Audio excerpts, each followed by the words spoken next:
In 1807, Britain abolished the slave trade. 200 years later, at least 12 million people worldwide remain in slavery.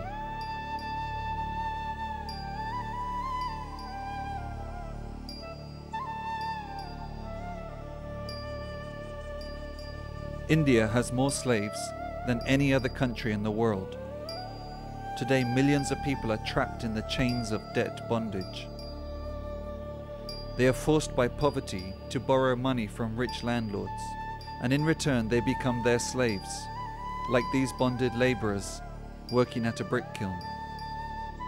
They remain enslaved until they can repay their debt. But this is almost impossible to do.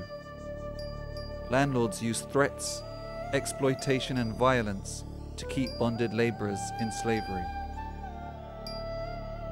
15-year-old Manju and her family are bonded laborers at this brick kiln. They are paid the equivalent of 45 pence for every 1,000 bricks they remove from the kiln. Manju is very likely to share the fate of Shayari, who is still working in the brick kilns at the age of 60. Agricultural workers are the most exploited of all bonded laborers. They are 24-hour slaves, at the call of their landlord at any time, day or night. Most bonded laborers come from the powerless lower castes, and so upper caste landlords can get away with murder, literally.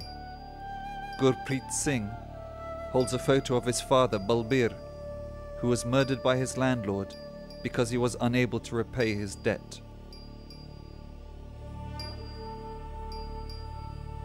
Krishna Devi stands in the ruins of her house. It was burnt down by upper caste men who took offense when her daughter refused their advances.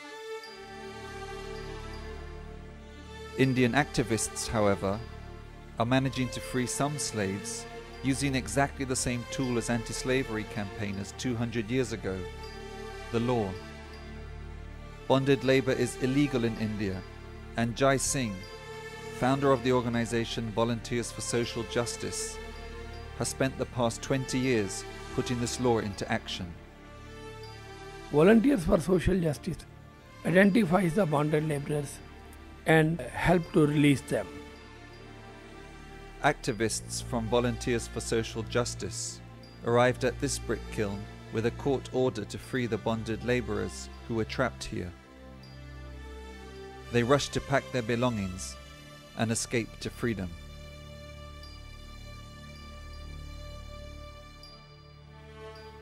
In other cases, success is harder to achieve.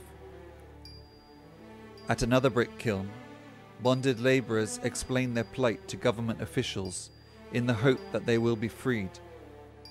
But when evening comes and no progress has been made, they become terrified that the kiln owner will assault them when the officials leave. They try to persuade the officials to take them with them, but after being assured that they would not be harmed, they reluctantly file back to the kiln. Of the 165 bonded laborers, only 14 were eventually released. The rest were sold on twice as a group to other brick kilns. They remain in bondage today.